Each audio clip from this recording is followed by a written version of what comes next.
السلام علیکم ورحمۃ اللہ وبرکاتہ نحمدہ ونصلی علی رسولہ الکریم اما بعد فاعوذ باللہ من الشیطان الرجیم بسم اللہ الرحمن الرحیم۔ آج جو قرآن نگینے کے سلسلے میں ہے وہ ہے پارہ نمبر 10۔ وَاعْلَمُوا أَنَّمَا غَنِمْتُم مِّن شَيْءٍ فَأَنَّ لِلَّهِ خُمُسَهُ وَلِلرَّسُولِ وَلِذِي الْقُرْبَى وَالْيَتَامَى وَالْمَسَاكِينِ وَابْنِ السَّبِيلِ إِن كُنتُمْ آمَنتُم بِاللَّهِ وَمَا أَنزَلْنَا عَلَىٰ عَبْدِنَا يَوْمَ الْفُرْقَانِ يَوْمَ الْتَقَى الْجَمْعَانِ وَاللَّهُ عَلَىٰ كُلِّ شَيْءٍ قَدِيرٌ۔ کہ یہاں پر مال غنیمت کا قانون بتایا جا رہا ہے کہ غنیمت سے کیا مراد ہے؟ وہ مال جو کافروں پر لڑائی میں فتح اور غلبہ حاصل ہونے کے بعد حاصل ہو۔ امت مسلمہ کے لیے یہ مال غنیمت جو ہے وہ ہے حلال، یعنی امت مسلمہ کے لیے مال غنیمت حلال کر دیا گیا ہے۔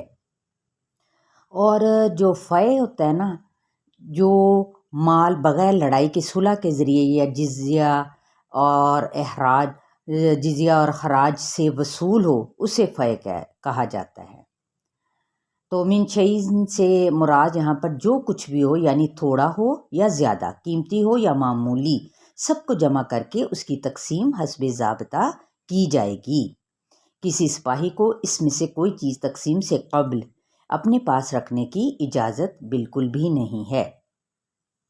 اب یہ ان سے ہے کہ یہ غنیمت ہو یا بیت المال میں کوئی اور مال، ٹھیک ہے، وہ سب کیا ہے؟ اللہ تعالیٰ کا ہے، اور ہر مال جو ان سے ہے وہ اللہ کے بتائے ہوئے طریقے کے مطابق ہی تقسیم کرنا ہے۔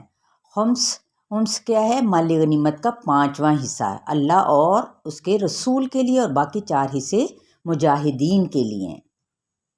یہاں پہ جو خمس ہے نا، وہ ہے کہ اللہ اور اس کے رسول کے حصے سے ایک ہی ہے، یعنی سارے مال غنیمت کے 5 حصے کر کے 4 حصے تو ان مجاہدین میں تقسیم کیے جائیں گے جنہوں نے جنگ میں حصہ لیا، ان میں سے بھی پیادہ کو 1 حصہ اور سوار کو 3 گنا حصہ ملے گا۔ 5واں حصہ جسے عربی میں خمس کہا جاتا ہے، اس کے پھر 5 حصے کیے جائیں گے۔ ایک حصہ رسول اللہ صلی اللہ علیہ وآلہ وسلم کا، جیسا کہ خود آپ صلی اللہ علیہ وآلہ وسلم بھی یہ حصہ مسلمانوں پر ہی خرچ فرماتے تھے، بلکہ آپ صلی اللہ علیہ وآلہ وسلم نے یہ بھی فرمایا والخمس مردود علیکم، یعنی میرا جو 5واں حصہ ہے وہ کیا ہے؟ وہ بھی مسلمانوں کے مصالحے پر ہی خرچ ہوتا ہے۔ دوسرا حصہ رسول اللہ صلی اللہ علیہ وسلم کے قرابت داروں کا، پھر یتیموں اور مسکینوں اور مسافروں کا، اور کہا جاتا ہے کہ یہ خمس حسب ضرورت خرچ کیا جائے گا۔ اب آگے جو غزوہ بدر جو ہوئی، اس کے اسباق ہمیں کیا لیسن ملتا ہے کہ بعض اوقات تکلیف دہ چیز میں بھی بھلائی ہوتی ہے۔ کبھی بڑی مشکل کو اللہ چھوٹی کر کے انسان کو کیا ہے؟ دکھاتا ہے، تاکہ وہ اس کا مقابلہ کر سکے۔ کامیابی کے لیے ثابت قدمی اور اللہ کا ذکر کرنا ضروری ہے۔ دشمن کے خوف کے وقت کثرت سے اللہ تعالیٰ کا ذکر کرنا ہے، کیونکہ جنگ بدر آپ کو بتایا جائے کہ جنگ بدر کی جو 2 ہجری میں ہوئی 17 رمضان المبارک کو، اور اس دن کو یوم الفرقان بھی اسی لیے کہا گیا ہے کہ یہ کافروں اور مسلمانوں کے درمیان پہلی جنگ تھی، اور مسلمانوں کو فتح و غلبہ دے کر واضح کر دیا گیا کہ اسلام حق ہے اور کفر و شرک باطل ہے۔ تو اس پہ ہمیں کیا کرنا ہے؟ دشمن کے خوف کے وقت کثرت سے اللہ تعالیٰ کا ذکر کرنا ہے۔ سبحان اللہ و بحمدہ، سبحان اللہ و بحمدہ، یعنی باہمی اختلافات سے بچنا، کیونکہ یہ دین کے لیے کیا ہے؟ پھر نقصان دہ ہوگا۔ اس لیے ہمیں اللہ تعالیٰ کا بہت زیادہ ذکر کرنا چاہیے۔ نعمتوں کا زوال کیسے ہوتا ہے؟ گناہوں، ناشکری اور دین سے دوری کی بنا پر ہوتا ہے، کیونکہ پھر اس سے یہ ہوتا ہے کہ انسان کے اوپر جو بھی نعمتیں اللہ تعالیٰ نے انسان کو دی ہوتی ہیں وہ نعمتیں چھین جاتی ہیں۔ اور خیانت سے کیا مراد ہے؟ خیانت دیکھیں وہ ہے جو کسی کا اس کو امین بنایا جائے اور وہ اس کے اندر کیا کرے، خیانت کر دے، مسلم ہو یا پھر غیر مسلم، کسی کی بھی ساتھ خیانت کرنے کا ہمیں حکم نہیں دیا گیا، کیونکہ مال کسی ذمہ داری اور امانتوں میں خیانت سے بچنا ہے، کیونکہ یہ گناہ ہیں اور اللہ تعالیٰ کو انتہائی ناپسند ہیں۔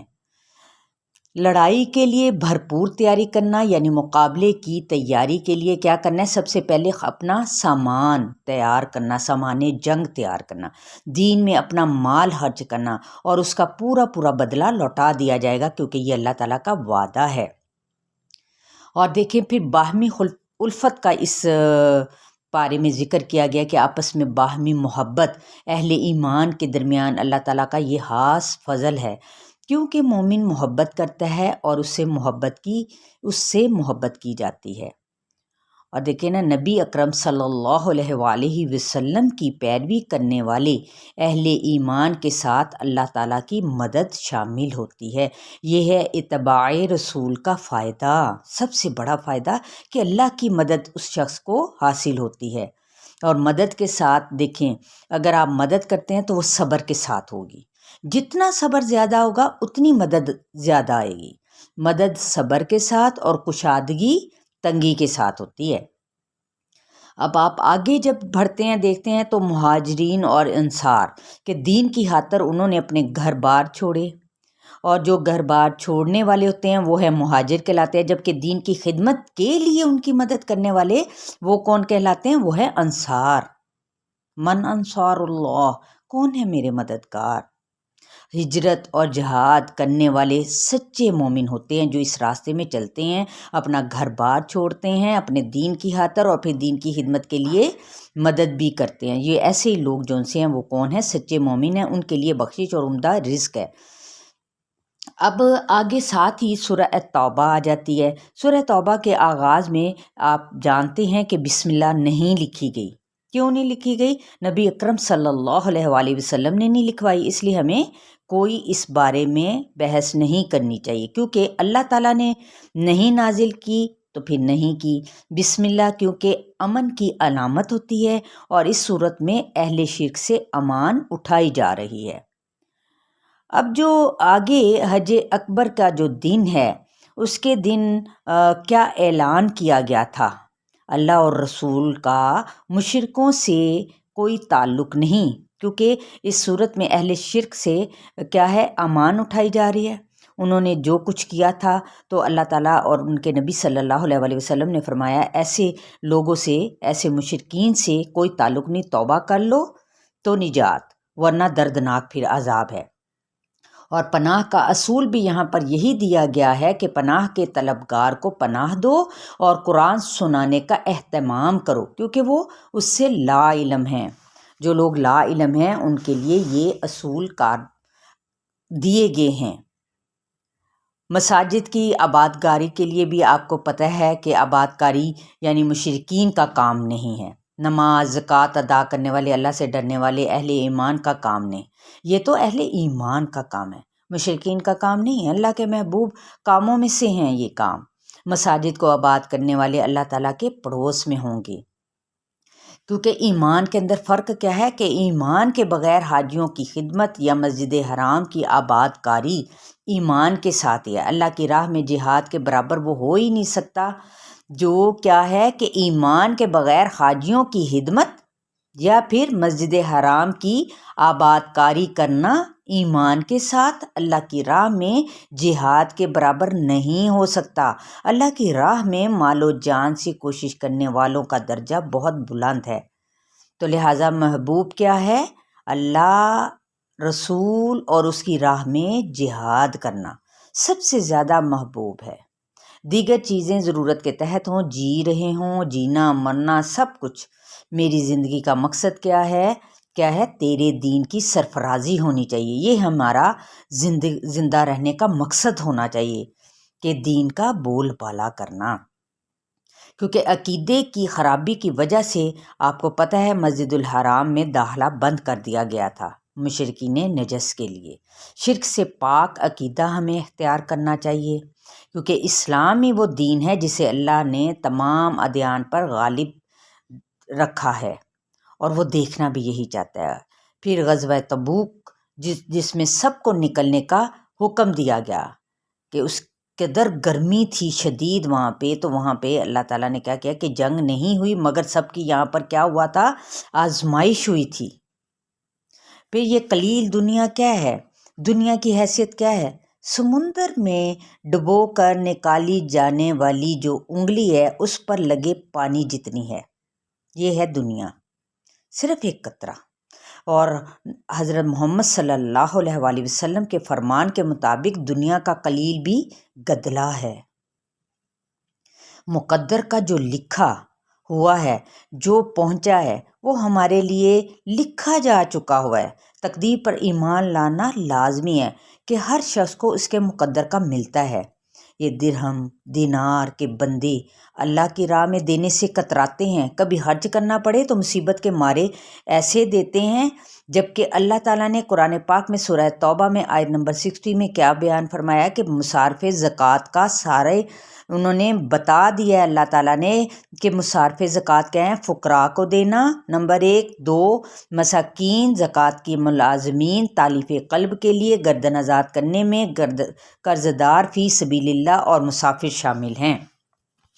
اور یہ تھوڑا سا میں ان کے بارے میں آپ کو بتا دیتی ہوں کہ یہ جو 8 مصارف ہیں ان کو کس طریقے سے ان کو دینا ہے، یعنی زکوٰۃ کن لوگوں پر لگتی ہے۔ تو نفلی صدقہ اور زکوٰۃ کسی پر بھی دیکھے دیا جا سکتا ہے، تقسیم کیا جا سکتا ہے۔ اب ان میں سے ان 8 کا ہونا ضروری نہیں ہے۔ دلیل کیا ہے؟ حدیث کے مطابق کہ آپ صلی اللہ علیہ وآلہ وسلم نے فرمایا صدقہ کرو اوپر تمام ادیان کے ماننے والوں پر۔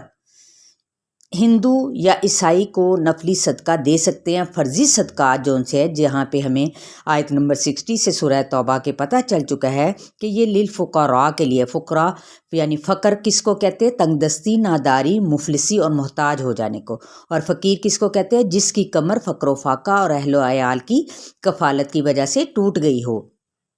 اور امام راغب کے نزدیک فقر کا استعمال یا 3 اس کی قسمیں ہیں۔ نمبر 1 اتنی روزی ہو کہ ضرورت پوری نہ ہو۔ نمبر 2 دل میں حرص رہے چاہے کتنا ہی مال ہو۔ نمبر 3 خیر کے کیا ہے یہاں پر خیرن فقیر یا اس کے خیر کے معنی یہاں پر کیا ہے؟ فقیر اور بھلائی کے محتاج ہیں یہ۔ تو ہر وہ شخص نمبر 4 جو غنی نہ ہو وہ فقیر ہے، مثلا یتیم بچے، بیوہ، بے روزگار لوگ یا وقتی حادثے کے شکار لوگ۔ اور مسکین کس کو کہتے ہیں؟ مسکین وہ شخص ہے جس کو بقدر ضروریات کوئی بھی اس کی جو چیزیں ہیں وہ میسر نہ ہوں، عام لوگوں کی نسبت یعنی زیادہ خستہ حال ہو۔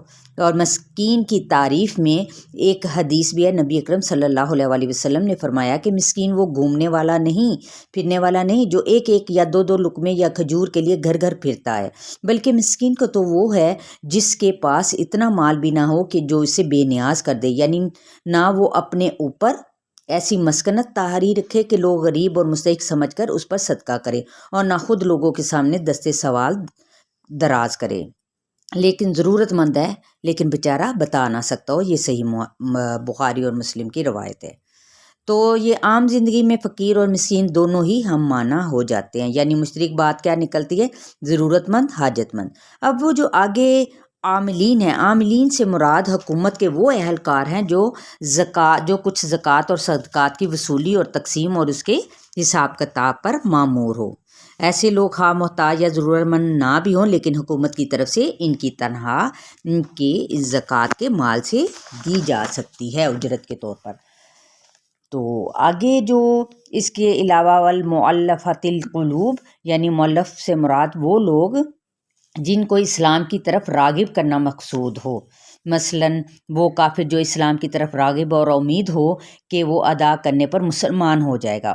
نمبر 2 وہ نو مسلم افراد جن کو اسلام پر مضبوطی سے قائم رہنے کے لیے مدد کی ضرورت ہو۔ نمبر 3 سرحدی علاقوں کی حفاظت کرنے والے خواہ وہ غیر مسلم ہی کیوں نہ ہوں۔